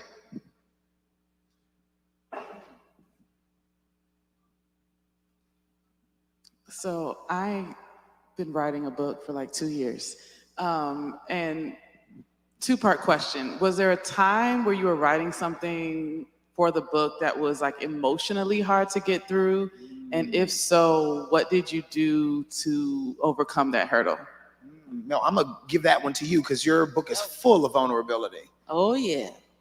I just let the tears hit the paper as I kept writing. You got to get it out. Because if I'm feeling that as I'm writing it, somebody else needs to hear that and feel that moment or have a permission to cry when they need to. So I pushed through mine and cried and wrote. I just kept writing and crying. Sometimes it got a little overwhelming, so I had to stop altogether, regroup, let myself to get it out of my system to continue to write. But a lot of times I just wrote and cried. That was it. It's beautiful. The most authentic pages are often tear-stained. Oh yeah. Yeah. Kelly? Yeah, I think for me, like there's some parts of the books that I do share a little bit of my story in terms of like relationships that I lost after I came out and whatnot, which was hard to revisit. And so I just gave myself some grace, you know, like I would write a little bit and then if I needed to go take a walk, I would take a walk. I love spending time out in nature. So maybe like there's a real short, cute little nature trail near my apartment. It's really hard to forget that you're in the city, though you hear all the traffic. But, you know, you do what you can, yeah. ITP, which for non-Atlanta folks, that's inside the perimeter, inside 285. So I would go on a hike or something, just clear my head. I think best when my body is moving. So I just would give myself time in nature to go and grieve and like move, right? To get those feelings and address them, but like to let the like physicality, like, you know, we were talking about somatic practices earlier, just like getting the feeling out so I could address it and deal with it and get it written on the page, not just in a way that expressed how I felt, but in a way that I hope captured it as honestly and authentically as it happened. Yeah. So I love that. What else? Coming right over here, Charlene. Well, we don't know. We're going to say it on the mic for the stream. We got hi, folks that are with us on stream. I didn't get a chance to say hi to you. I went left earlier. I'm sorry. I got two questions. I'm sorry, and then we'll come on over. My question is, when you decided to do the body cleanse, what type of diet did you decide to go forward with? How did you determine what you were going to do? Now, what kind of diet? Okay, so part of you'll learn in the book, there was a white lady here in Atlanta by the name of Brenda Cobb. My doctor who gave me the diagnosis, she couldn't say legally, because I said, what are my options? She knew I wasn't trying to go the other way. She gave me the name of this lady. She wrote a book called Living Foods. She actually had something called Living Foods Institute here in Atlanta. So I actually signed up to go and learn myself from her because she cured herself from stage 4 breast and ovarian cancer by cleaning her body. That's what motivated me. I said, if she can do it, why don't we know about this? So I'm about to do it. I had to get my permission from my parents, you know, because I was like, well, I'm gonna need some coins. But I'm going to do this. Can y'all help me? And so they really supported me through that. And so that's where I learned how to do it. It's not just a matter of just stopping cold turkey. It's a process. And they taught you how to cook. I have never cut nothing in my life. But I learned I'm a bad mama jamma when it comes to cutting stuff now because I had to learn how to cut all this stuff and how they do it and how to make your food, love your food. A lot of people don't know you're supposed to love your food. What does that mean? In the presentation and how you care for it and how you do it. Don't rush your food. So I learned how to do all of that by going to the Institute. And then from there, I took it to the next step because my doctor, I met her at the institute. She came and spoke. And so then she does nutrient IV. She does all the integrative medicine. And she just turned 40. She's a young Black sister curing people from cancer. So it's amazing. So that's what I did. I started doing it that way. Wow. Wow. That's so much. All right. Next. Here we go. All right. Over here. Hello, everyone. When I think of a project, it's just how my mind is wired. I think of funds. How can you tell me the range of what you had to invest in getting your book published? And how did you get a publisher to source your book? How'd you pay for it? Or That's a did you great have to pay question. for it? Yes. So for my, especially like, again, if you're new in the industry and you're going with a publisher and whatnot, you know, they look at you as like a potential investment or a potential risk, right? And they don't want to incur the cost of that risk. So the way that it worked with Nurturing Faith is I fronted the $2,000 printing cost, and then they supplied me with 100 copies of my book afterwards to then sell to regain my investment, right? And then we worked through the contract with the royalties and whatnot. It's pretty common in the industry, I found out. And the thing is, as you continue, if you want to write multiple books or like you get your name out there more and yada, yada, yada, like for future contracts, you could negotiate in advance, right? Or like say like, obviously this book is selling well. I'm not a risk to you all. Like I am an investment. So maybe this time you cover the printing costs instead of me on this next one or something like that. So that was my initial upfront cost just for the book. And then I did a couple of things, you know, like start my website where people could like book me for like talking about the book and whatnot, and that costs a little bit. Mel helped me get my website set up. It's beautiful. And so that costs a little bit as well. I forget off the top of my head how much all that cost, but the book itself, getting that into the publisher, that was $2,000. Now tell us how much, and then I got to cut it right there. No worries. You're right. My Westbow Press book, the first book, it was a $2,000 investment, and they did give me 100 books and all that. My book, it's more so, I get to choose the price of it, and then they have it with a 48-hour book. You can actually choose when you want to ship something. So like, for example, I got like a first shipment. I could choose, you have to shoot, the minimum was only 10 books. So then you can choose how many books you want to buy. So out of that, I bought a whole bunch, and now I'm waiting on my next one to come. But I like that a little bit better because I'm more in control. Love that. All right, ladies. Thank y'all. This has been absolutely wonderful. Would you give them a round of applause? Oh, yes, their books are here.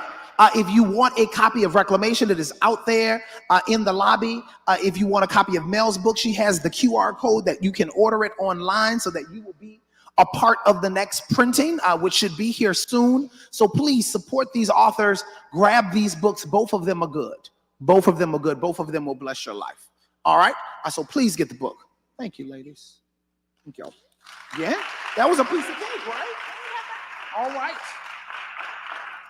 Next up on the docket, and you know, Smith, I took most of your time here.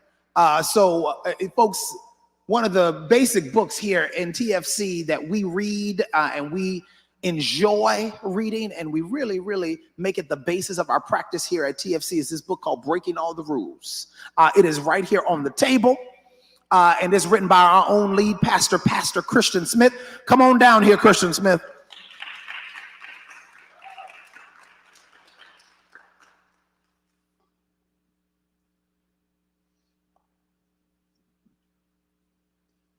All right, grab a mic, Doc.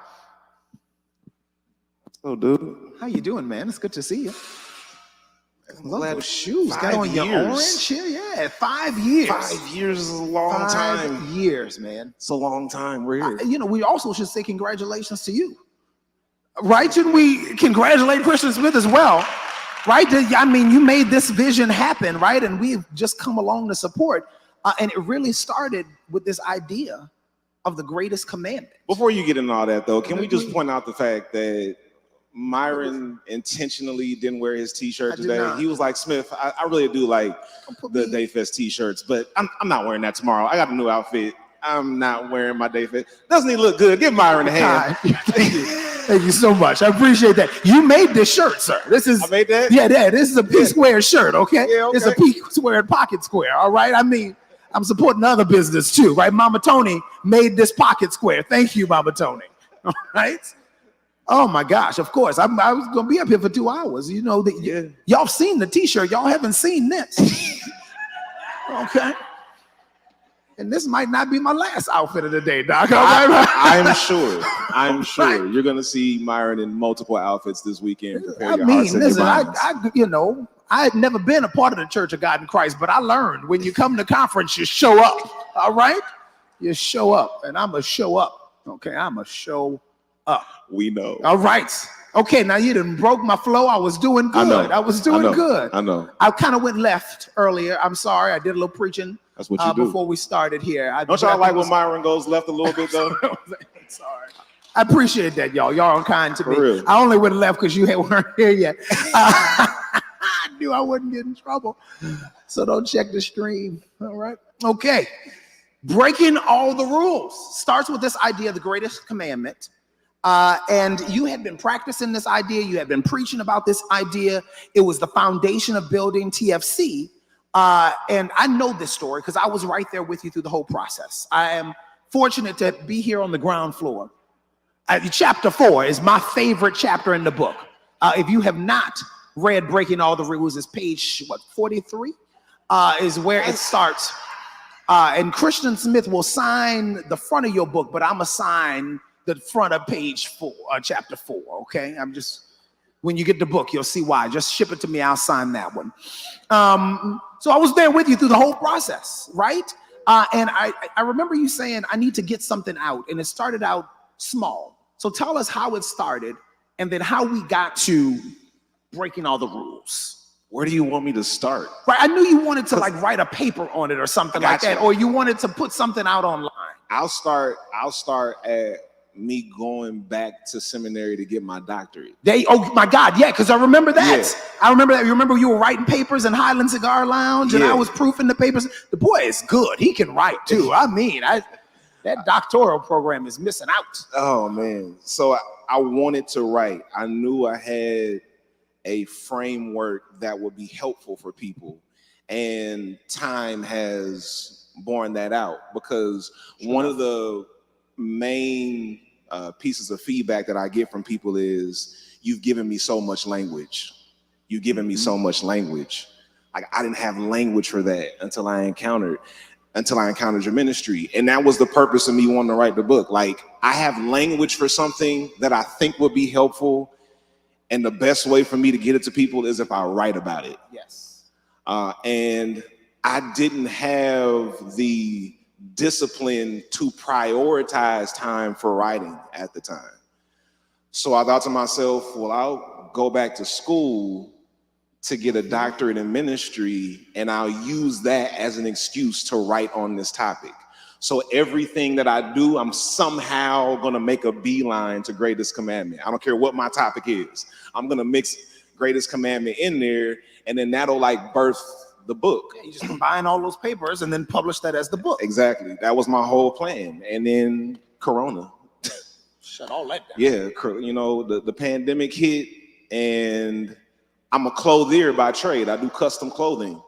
And the pandemic hit, nobody's going outside.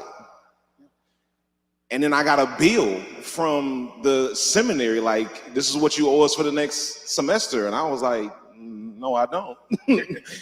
And I dropped out, but I had time. So I was like, okay, I'm just gonna go ahead and start writing. So for the first like month and a half of the pandemic, I just wrote. Well, let's back up, because at first you were like, this is gonna be an ebook. Oh yeah, it was gonna be I'm gonna write like 10 pages and put it out on the TFC website. Yeah, I had never written a book before, so I didn't want to put pressure on myself to perform at a certain level and be like, oh, I gotta write a 200-page book that goes in depth. I was like, I just want to write something. So I'm just gonna write as it comes to me, because at this point, the research has been done. I'm not looking up a bunch of stuff, because I've done that research for years and years and years. And now I'm writing on the research I've done over that time. So at first it was like, yeah, I'm gonna write like 10, 15 pages. And then I just kept writing and kept writing and kept writing and kept writing. And then when it was all said and done, we had over 100 pages of content that we had to put out. Now, how did you choose the format? And when I say that is, the book is theological in nature, but it's also narrative in nature. You are telling story after story after story. How did you choose to make that how you conveyed the greatest commandment? I don't like academic books. Like, I don't like academic language. I wanted to read something. Thus the dollar jar. Yeah, exactly.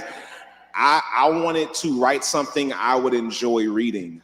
And if I read, I like to read narrative. You know, I like to read stories. So even when I read about history or topics like racism, anti-blackness, anything like that, an example would be Just Mercy by Bryan Stevenson. If you've never read that book, it's an incredible book. It's narrative based. Bryan Stevenson gives you so much information by telling you stories.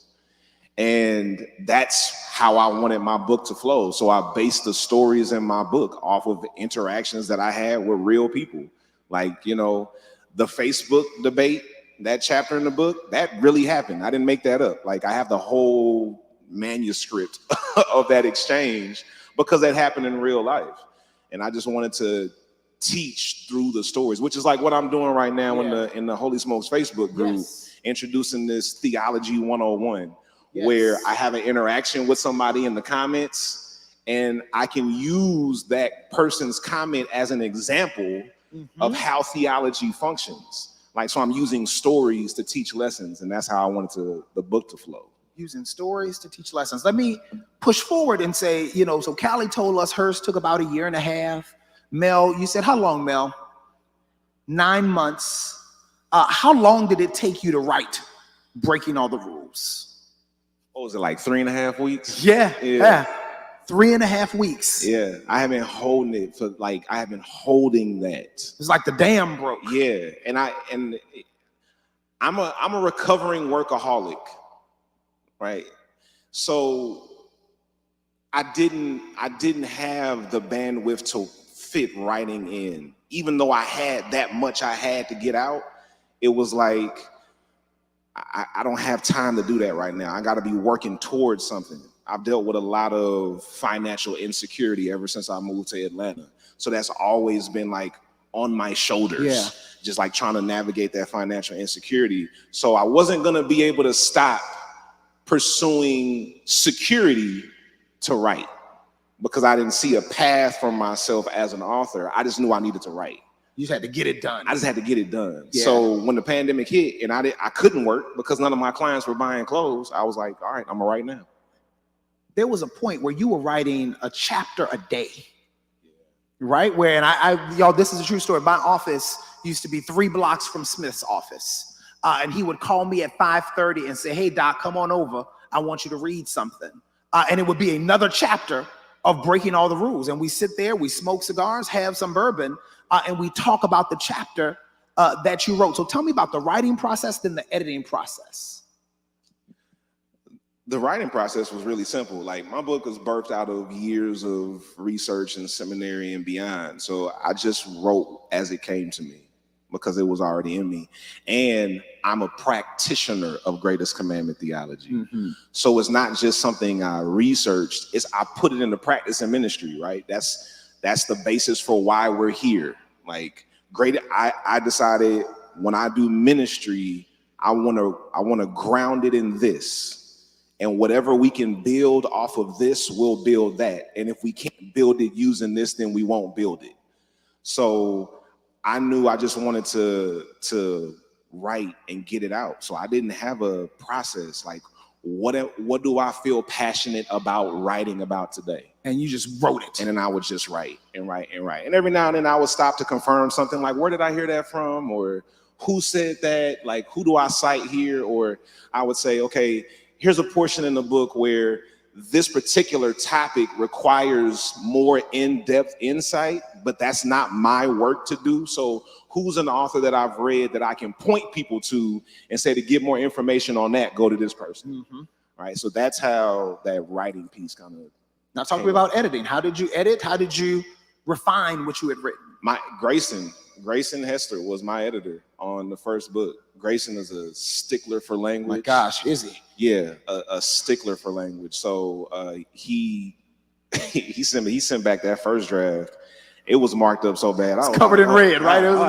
I'm gonna have to rewrite the book. But it was really a smooth process. Like the editing part wasn't difficult at all. Talk to me about publishing. How'd you find a publisher? The first publishing situation was a nightmare. The guy who put it out. Yeah, the first time we put it out, that was just the customer service was terrible. It was just a lot of broken promises. It was really unfortunate. So like, I recorded an audio book like 2 years ago, but like my first publisher was so unsatisfactory that I just sat on the audio. And then as Tyranny and I continue to grow in our professional relationship, I gotta show Tyranny love every chance I get, because without Tyranny, TFC would not exist as Our it does executive today. pastor. I'm pointing, she's not up there, but she's somewhere around this building, of course, making this service happen. Right, that's just facts. This ministry would not exist as it does today without Tyranny. Truth. And Tyranny doesn't introduce herself with all of her accolades and her insight and her knowledge. She just comes in and she observes. So over time, as I have grown with Tyranny, I've got a chance to learn all the things that she can do. Yeah. So it got to the point where it was like, Tyranny, do you think you could publish my book? She's like, yeah, okay. There you go. There you go. And she figured it out, right? So now, breaking all the rules, self-published by Tyranny on my behalf, is available as a physical copy, an ebook, and an audio book. Where I couldn't get that done the first time with the professional publisher. That's why Tyranny is my boss here at TFC, because I'm more afraid of Smith than I am her. So I report to Tyranny. That's wonderful. I love that. Again, I want you to hear two things here. One, if you got to change publishers, don't be afraid to do that, right? Your first publishing relationship does not have to be your permanent publishing relationship, right? Get out of there if it's not working. And that guy did make a lot of promises and just did not fulfill them. And then leaning again on the resources of your community. You have got resources. You got to tap them. You've got to raise your hand and ask the questions you need so that you can get the help that you need. All right. Here are the next two questions for you. One, tell us about the reception of Breaking All the Rules. It's a disruptive book, right? It challenges a preconceived theological paradigm, right? It really is. I'm trying to think of another word to say this. It really Dollar is. Jar. It's coming. I didn't say it. It really is a great book. What's the word? I'm not gonna do Say it. it. I'm not gonna do it. No, it's a good book. And people should read it. And people have received it well. So tell us about the reception. Were you gonna say it's sui generis? I was not. No. And I don't get charged for that anymore. I said that like 4 or 5 times recently. Right? That's it. Y'all know that. We're still gonna hit you for that. Still every time, huh? All right. So I've been good. Not a single dollar this morning, right? I got so caught up on the dollar jar word. Talk about the reception of the book. How people have received this groundbreaking kind of book. Do it again. Tone? Is that what So get me. The reception to the book has actually been great, because people who don't like me aren't going to take the time to read my book. So when people read the book because they're really interested in digging into the framework, I haven't had a person come back to me and say, nah, this doesn't track, or nah, I don't agree with this, or this part of the book right here, I feel like you were off. The only person that did that was Josh Carpenter, and Josh Carpenter did it out of love. He said, Josh Carpenter, shout out to Josh in Tallahassee, one of our leaders here at TFC. He got my book and he read it in 45 minutes and he texted me. Pretty much. Within the hour he received my book, he texted me to give me feedback on the book. And he talked about how much he appreciated it and how much he loved it. And then he said, there's just one part, I feel like your argument was weak. He said, and it's not that I disagree with you. I actually agree, but the argument, it was just weak. Did That's he ask all. you why you use this text too? Like, why don't you choose the Lucian passage? Right. Yeah. But everybody else has been like, I really appreciate this. Like, this book gave me language for stuff I had been thinking about but didn't know how to put into words. So that's generally how it's been. All right, so this is the last question I'm going to ask, and then I'm going to toss it out to the folks in the room to ask you questions. And this is in a softball. I'm just letting you know in advance. What's next, right? It's well been said that you can't follow a parked car. Right. So what's next for this concept? What's next for this idea? How do we move this movement that has followed Greatest Commandment and TFC forward? So when you first asked that, I thought you asked me like, what am I going to write next? I do mean that too. My God, if you got another book, please tell us. Yeah, I want to write more. We got to stabilize TFC a little bit so that I can free up some time to write. The operation of this ministry is a massive undertaking. My God, it is. It is. Yeah. To the extent that I don't think most people can appreciate unless you're actually doing the work. So we want to stabilize some stuff here to free up the time to be able to write. And I want to do my another book. I have some ebooks that I want to write on my teaching model, the disruptive teaching model. That always starts as an ebook, huh? I mean, I don't feel like I need to. Shut up, Myron. This is the exact same thing. I don't feel like I need to write pages on Greatest Commandment, right? I'm gonna just do 10. We'll see. But see, this helps me. It keeps the pressure down. Yeah. See, because if I sit down and say I'm just gonna write 10 pages, 10 pages it is. Yeah, I'm gonna write 10 pages.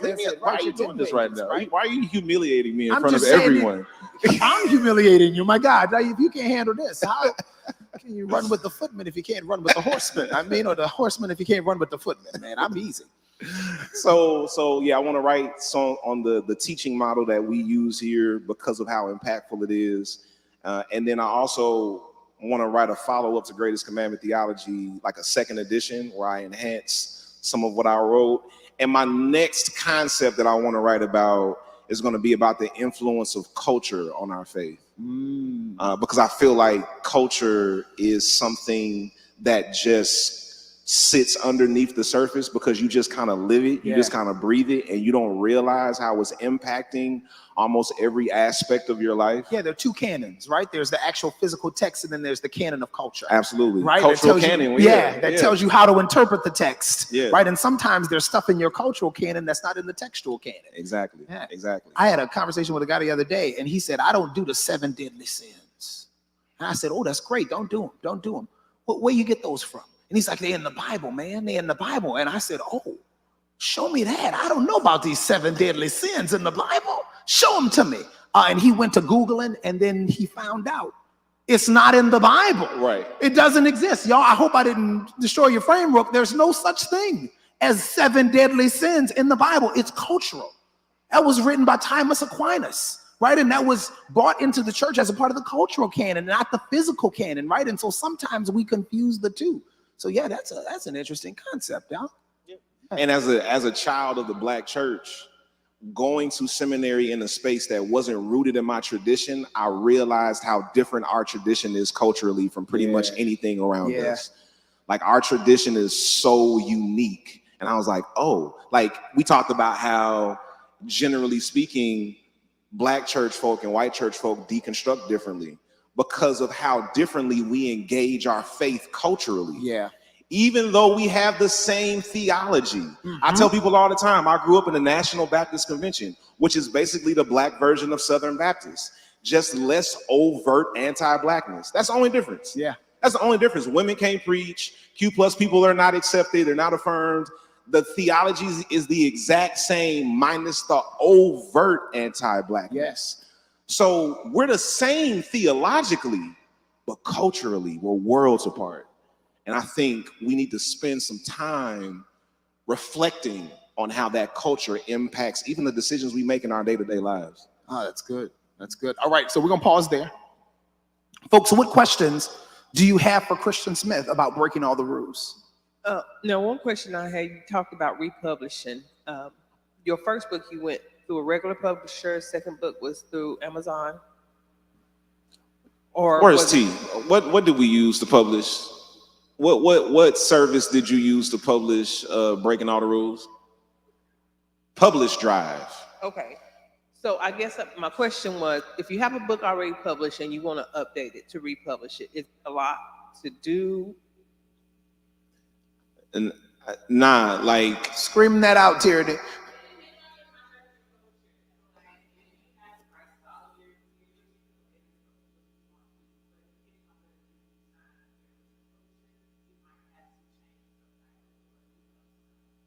So it's Coming up, about Myron. owning the rights of your work. So if you own the rights of your work, you can republish and update as much as you want.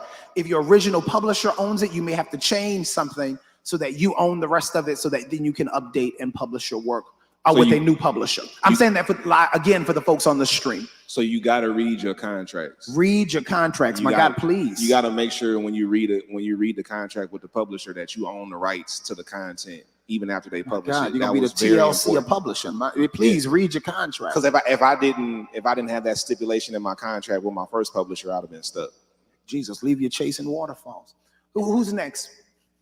Okay, so this is a burning question for me, and it's the reason I'm here. So I think I'm not even fully in a year of deconstruction.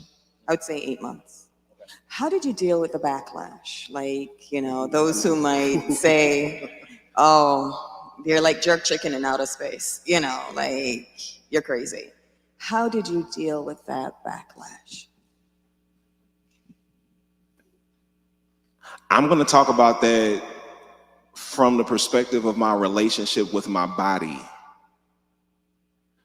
because I don't care what people think about my theology. Once I made up my mind that I'm not going to perpetuate harm against people, it didn't even matter to me what people thought. So I didn't have to adjust as much to people rejecting me because of my theology, because I don't care. Like, it sucks that people who I have loved and have loved me my whole life are now saying they don't want to have anything to do with me, but I don't care. But when it comes to my relationship with my body, that's work I have to do every day, because I've dealt with a lot of external backlash about my body, being a fat body person, growing up the fat kid. So there's work that I have to do to accept myself, so that regardless of what other people think about me, because I accept myself, I can show up in the world as I am. So I do that work every day in relationship to my body that a lot of people are doing in relationship to your theology. You got to continue to do the work to accept yourself, because the more you accept yourself, the less you'll care about what other people think about you. That's it. Right. So I can connect on that as it pertains to how I'm constantly working to accept myself in my physical body. Because theology, I don't care what folks think. Y'all know that. I don't care. That's not work for me. Like, I don't care, because I ain't about to continue hurting people. You can talk about me all you want to. I have seen the harm that this theology has done, and I'm not going to continue it. And if that makes you not like me, then don't like me. But I want to get there with my body. Oh, that's good. So correct me if I'm wrong. Is it that you're doing a lot of self-esteem work within you? Absolutely. Okay. So what do you do in days when you feel like you're gonna go back? Like, because you've been so conditioned. Remember, I'm almost 50. I grew up in the church. There are days when I was like, oh, I wonder, I'm not as confident. When I'm reading your book, oh yeah, I feel confident. And I'm halfway through your book. I'm a slow reader. But there are some days that I just step back a little and say, is this your truth or his truth? I'm going to toss that to Pamela to answer, if you don't mind. Pamela, if you don't mind, go ahead. Yeah, go. Do you mind, Bishop T? I want to, if I can, jump in and say, deconstruction is a skill. And when you have a bad day and you feel like falling back, grace is what you do. You give yourself grace, because, and I talk to my clients about this, if I'm teaching somebody who's never ridden a bike how to ride a bike and they fall off, I'm not going to go off on them. I'm not going to say, you're so stupid, you should know how to do this. You should know that you should squeeze it. You should know. But I'm not going to do that, because riding a bike is a skill. Deconstruction is a skill that goes against everything that you learned in indoctrination. So there will always be times when you second guess whose voice you hear. There will always be times, and I'm speaking to you directly because you said you just started. There will always be times. It will always feel like that. You'll be questioning yourself, second guessing. Grace is what you do. You slow down and you give yourself grace, because there's nowhere you have to be other than where you are. There's nowhere for you to have to be. So grace, it's okay. Even if you stop deconstructing for the day and come back the next day, it's cool. It's a journey and it's a skill. It's a skill that we practice. So we don't just get it out of thin air because we're done with church. And I told the folks earlier that you have the right to reject toxic theology. So you got to give yourself permission to say, I don't receive this. And when you give yourself that permission, you will find yourself using that permission. There is the story, I'm taking, I'm free, okay. There's a story about Dr. James Cone that Joanne Terrell, one of his students, tells. That they were walking, and some of you have heard me tell this story. It's one of my favorite stories to tell. They were walking down Fifth Avenue in New York together. And Dr. Cone, who wrote Black Theology, was eerily quiet while they were walking. And Dr. Terrell says that she was getting excited on the inside because she thought Dr. Cone was getting ready to give some new theological revelation to her. He must be thinking of the next great thing. Right, this is one of the greatest theologians of all time. I'm walking down the street with him. The man is quiet. He about to say something deep, right? So she is just getting giddy as they walk in blocks and blocks down the street, right? And then finally, after a few blocks of walking, he taps her and says, why don't Black people ever take stuff back to the stove? That's what he said to her. That's what he said to her. And when I heard that story, I jumped out of my chair, because I realized that is a theological proclamation, that you have the right to return stuff to the store. And if somebody has given you something that is wrong, that is harmful, that is not life-giving, that is toxic, that hurts you from the inside out, return that stuff. Return it and don't accept it and thrive in spite of what they've given you. So learn how to reject what's rejecting you. All right. We got time for one more question. Mama Tony, come on. I love it. You look great too. Y'all see these orange pants Mama Tony didn't put on? You didn't made that t-shirt pop. Now I should have talked to you and I would have worn a t-shirt. I just want to know, what was the motivation for writing that last chapter in your book, Mom's Story? It's about you, isn't it? Yeah. So the last chapter in my book is called Mama's Story.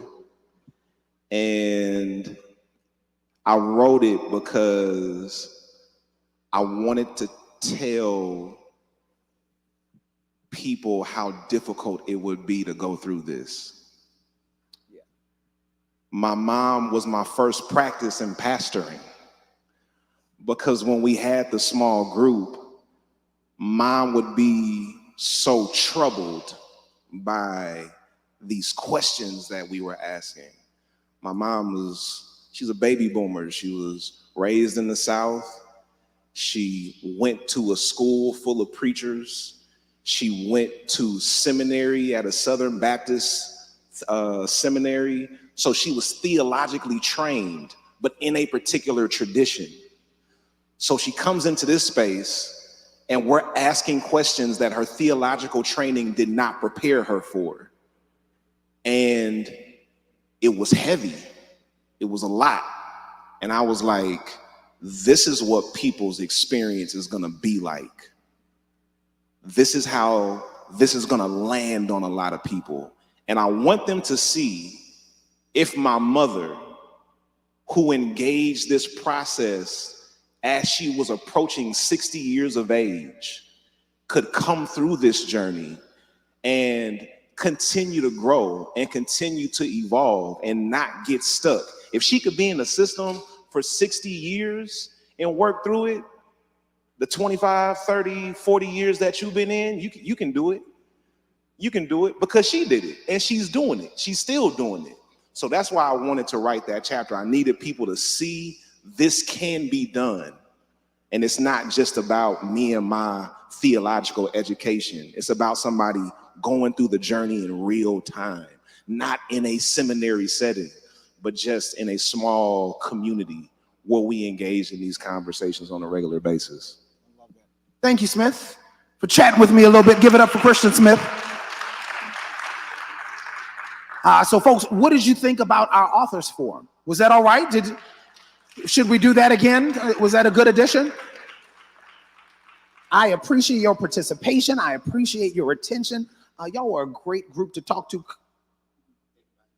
Yo, my God, yes, please, by breaking all the rules, if you don't have a copy, Smith will sign the cover and I will sign chapter 4.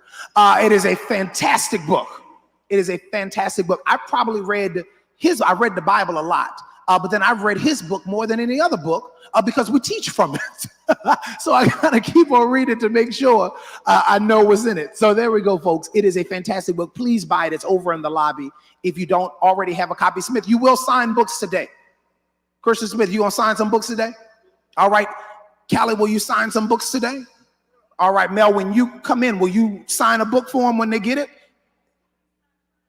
So before you ship it to them, it's gonna be signed. I love it. All right, so your books will be signed when you purchase your book. So I encourage you to purchase the books from all the authors here today, folks. That concludes this session. We will be right back here for choir rehearsal in the jam session at what time? Now. Okay, Mariel Thomas, our songbird, has arrived. Stand up, Mariel. Please.